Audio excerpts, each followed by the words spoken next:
नमस्कार दोस्तों, YouTube के महाविद्या ज्योतिष चैनल में मैं पंडित गुरुराज आप सभी दर्शकों का एक बार फिर से स्वागत करता हूं। दोस्तों, हर मनुष्य को जीवन में किसी न किसी समस्या का सामना करना ही पड़ता है।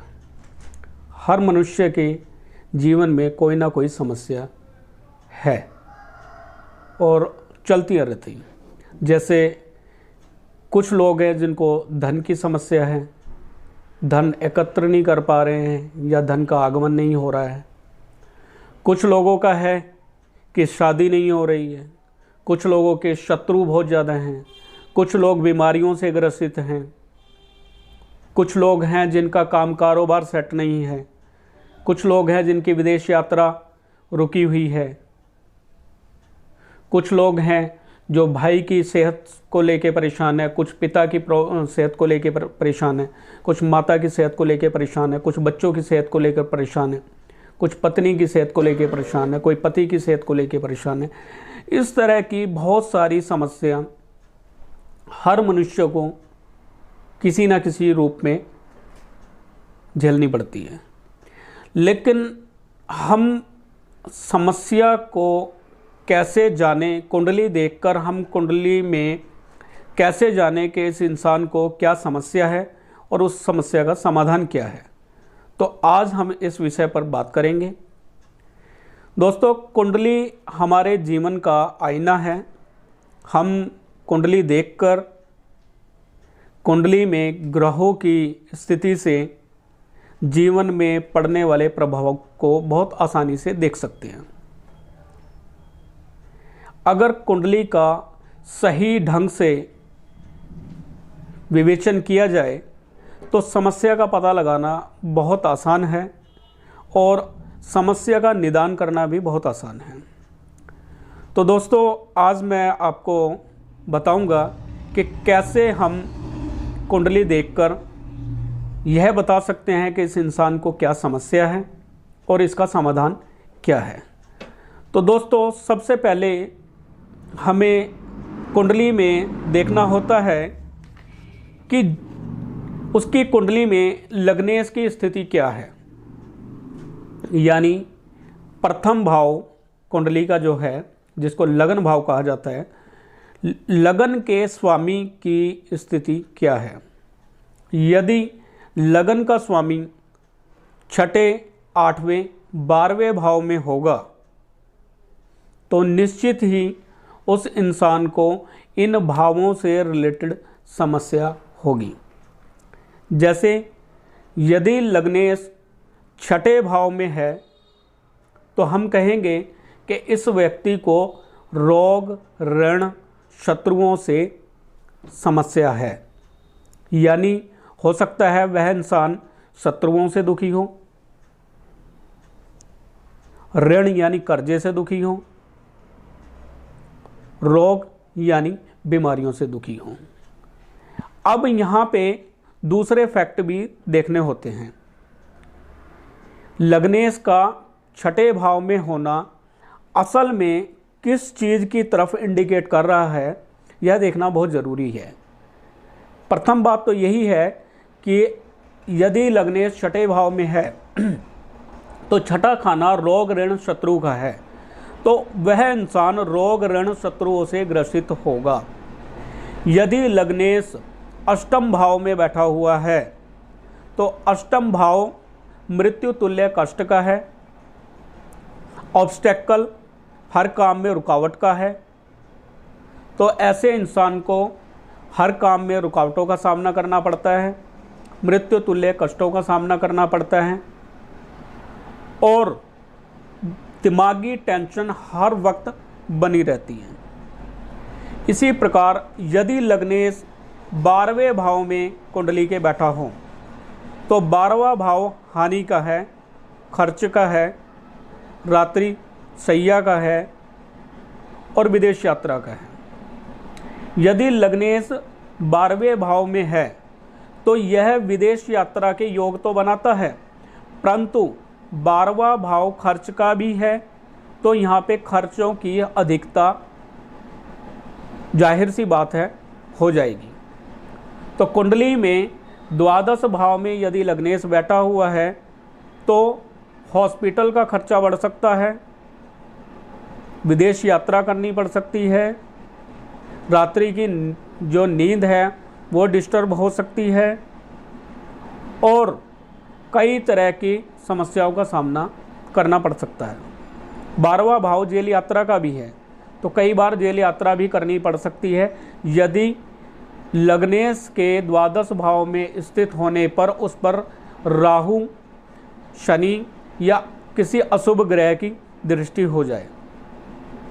तो इस प्रकार कुंडली को देखकर हम समस्या का पता लगा सकते हैं। यदि धन भाव का मालिक 12वें भाव में बैठा हुआ है तो भी हम कह सकते हैं कि धन को स्थिर करना बड़ा मुश्किल है। द्वादश भाव में यदि धन भाव का मालिक जाएगा तो धन को इकट्ठा करने में बड़ी दिक्कत परेशानी आएगी। चतुर्थ भाव का मालिक यदि द्वादश भाव में है तो भी माता को लेके माता पे खर्च करना पड़ सकता है। भूमि, कार, वाहन, इन चीज़ों पर भी खर्च बढ़ सकते हैं और विदेश यात्रा के भी यहाँ पर कहीं योग बनते नजर आते हैं। पंचमेश यदि षष्ठ भाव में, छठे भाव में बैठा हुआ है तो बच्चों की सेहत को लेकर समस्या हो सकती है, संतान उत्पत्ति को लेकर समस्या हो सकती है, प्रेम विवाह को लेकर समस्या उत्पन्न हो सकती है, विद्या पढ़ाई को लेकर समस्या उत्पन्न हो सकती है। इसी प्रकार कुंडली के 12 भाव हैं और 12 भाव के मालिक जब 6, 8, 12वें खाने में जाते हैं तो हम यह मानते हैं कि वह जिस खाने का मालिक है, यदि लगन का स्वामी है तो सेहत को लेकर, स्वास्थ्य को लेकर, द्वितीय भाव का स्वामी है तो धन, परिवार, वाणी को लेकर, तृतीय भाव का है तो यात्रा, छोटे भाई को लेकर, चतुर्थ भाव का है तो भूमि, वाहन, माता को लेकर, पंचम भाव का स्वामी है तो संतान, प्रेम विवाह, विद्या आदि को लेकर समस्या उत्पन्न हो सकती हैं। छठे भाव में यदि लग्नेश बैठ जाए तो रोग, ऋण, शत्रुओं को लेकर, सप्तम भाव का स्वामी है तो डेली इनकम, पार्टनरशिप, पति पत्नी के संबंध, गृहस्थ आदि को लेकर समस्या उत्पन्न होती है। यदि सप्तमेश अष्टम भाव में बैठ जाए तो भी गृहस्थ को लेकर, पार्टनरशिप को लेकर समस्याएं आती हैं। नवम भाव का मालिक अगर 6, 8, 12वें भाव में चला जाए तो भी पिता को लेकर समस्याएं हो सकती हैं, विदेश यात्रा को लेकर समस्याएं हो सकती हैं। दसम भाव का स्वामी यदि 6, 8, 12वें भाव में चला जाए तो कर्म, कारोबार को लेकर समस्याएं उत्पन्न हो सकती हैं। 11वें भाव का मालिक यदि 6, 8, 12वें भाव में चला जाए तो बड़े भाई को लेकर, मित्रों को लेकर, लाभ से रिलेटेड समस्याएं हो सकती हैं। द्वादश भाव जैसा कि मैंने पहले बताया खर्च भाव है और यहाँ पर कभी कभी एक योग बनता है जिसमें 3, 6, 8, 12 या 6, 8, 12 का स्वामी 6, 8, 12 में ही बैठ जाए तो ये एक दोष जो होता है 6, 8, 12 का भंग भी हो जाता है। तो यहाँ पर हमें देखना होता है कि यदि लग्नेश बली है तो तब यह योग बनेगा, यानी तीसरे, छठे भाव का मालिक अगर 12वें भाव में चला जाए तो उसका जो दोष है वो दोष भंग हो जाता है। इस आधार पर हम कह सकते हैं कि कुंडली की किसी भी समस्या का समाधान हम यह देखकर कर सकते हैं कि जिस भाव से रिलेटेड समस्या है या व्यक्ति को जो समस्या है उसकी समस्या किस भाव से रिलेटेड है, कुंडली के किस खाने से रिलेटेड है और उस भाव का स्वामी कुंडली में कहाँ पर बैठा हुआ है, किन ग्रहों से दृष्टि में है, किन अशुभ ग्रहों की उस ग्रह पर दृष्टि है, इन चीज़ों का विवेचन करके हम समस्या का समाधान कर सकते हैं।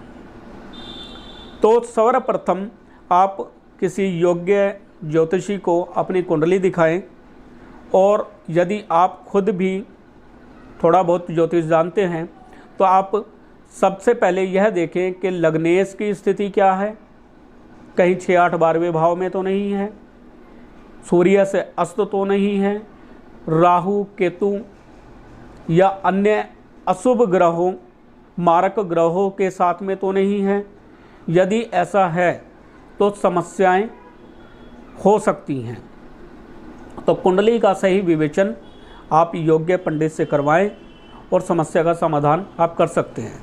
यदि ग्रह 6, 8, 12वें भाव में गया हुआ है तो ऐसे में उस ग्रह की शांति करवा के आप वैदिक तरीके से शांति करवा सकते हैं। लाल किताब के कुछ बहुत ही स्ट्रिक्ट उपाय हैं, उनसे आप इस समस्या का निदान कर सकते हैं। और अगर ग्रह अस्त अवस्था में है, 6, 8, 12वें भाव में भी अगर अस्त अवस्था में है, तो उसको स्टोन पहनकर हम उसके अस्त अवस्था से उसे उदय अवस्था में ले जा सकते हैं और समस्या का निदान कर सकते हैं। यदि अशुभ ग्रहों की दृष्टि या अशुभ ग्रहों के साथ में लग्नेश बैठा हुआ है या अन्य भाव का स्वामी बैठा हुआ है, जिस भाव से रिलेटेड आपकी समस्या है, तो हम शत्रु ग्रह की शांति करके, लाल किताब के कुछ उपाय करके समस्या का निदान कर सकते हैं। तो दोस्तों, कुंडली में बहुत तरह के योग बनते हैं और उन योगों को अच्छी तरह से जब हम कुंडली का विवेचन करते हैं तो समस्या का समाधान हम ढूंढ पाते हैं। कुंडली के ग्रह 2 तरीके से इनके लाल किताब के उपाय होते हैं, जिसमें कई बार हमें वस्तु का जो ग्रह 6, 8, 12वें भाव में गया हुआ है उस ग्रह की चीज़ों का दान करना होता है। कई जगह हमें इन चीज़ों का जल प्रवाह करना होता है और कई जगह हमें इन चीज़ों को दफनाना होता है। अब हमें कुंडली में यह देखना है कि यदि हम उस वस्तु का जल प्रवाह कर रहे हैं, कि जिस ग्रह का हम उपाय कर रहे हैं उस ग्रह की चीज़ों का अगर हम जल प्रवाह कर रहे हैं, तो हमें देखना होगा कि चतुर्थ भाव जो जल स्थान है, दरिया है, वहाँ पे कोई शत्रु ग्रह तो नहीं बैठा हुआ है। ऐसा तो नहीं है कि हम सूर्य की चीज़ों का जल प्रवाह कर रहे हैं और चतुर्थ भाव में राहु बैठा हुआ है। तो यदि चतुर्थ भाव में राहु बैठा होगा और सूर्य की चीज़ों का हम जल प्रवाह करेंगे तो यह पिता को, मान सम्मान को और कई तरह की समस्याएं, सरकारी समस्याएं आपको दे सकता है। तो यह जानना ज़रूरी है कि जिन चीज़ों का हम जल प्रवाह कर रहे हैं, जिस जगह पे हम चीज़ को भेज रहे हैं, वहाँ पे उस ग्रह से रिलेटेड कोई शत्रु तो नहीं बैठा हुआ है। जैसा कि अगर हम बृहस्पति की कारक चीज़ें, चने की दाल या हल्दी का कोई उपाय कर रहे हैं, हम मंदिर में हल्दी या चने की दाल दे रहे हैं, तो हमें देखना होगा क्या द्वितीय भाव में बृहस्पति का शत्रु तो नहीं बैठा हुआ है। यदि द्वितीय भाव में बृहस्पति का शत्रु बुध राहु हुआ तो हम बृहस्पति की चीज़ें द्वितीय भाव यानी मंदिर में नहीं दे सकते हैं। तो ऐसे में उपायों को थोड़ा फेरबदल करके करना होता है। कई चीज़ें जल प्रवाह करनी होती हैं, कई चीज़ें मंदिर में देकर काम करना होता है, कई चीज़ें दफनाकर हमें कार्य लेना होता है। और यदि किसी शुभ भाव का स्वामी अस्त अवस्था में बैठा हुआ है तो यहाँ पर कई तरह के स्टोन धारण करके हमें उसकी अस्त अवस्था से उसको उदय अवस्था में लेकर आना होता है। यदि ग्रह मान ले कि लग्नेश पंचम भाव में बैठा हुआ है और सूर्य के साथ में 15 डिग्री से कम अंतर में बैठा हुआ है, तो ऐसी अवस्था में लग्नेश अस्त होगा। अब अगर लग्नेश मंगल है और सूर्य से अस्त होकर बैठा हुआ है तो हमें उसको उदय अवस्था में लाने के लिए मूंगा धारण करना होगा। और मूंगा भी धारण करते हुए हमें देखना होगा कि हमें मूंगा कितने रत्ती का धारण करना है, किस समय धारण करना है, किस उंगली में धारण करना है, किस धातु में धारण करना है और किस मंत्रों से उसको जागृत करके प्राण प्रतिष्ठा करके धारण करना है। तो ये सारी चीज़ों का ज्ञान होना हमें आवश्यक है। कुंडली में दसम भाव का स्वामी यदि नवम भाव में बैठा हुआ है तो हम कहेंगे कि भाग्यवश इनको काम प्राप्त होगा।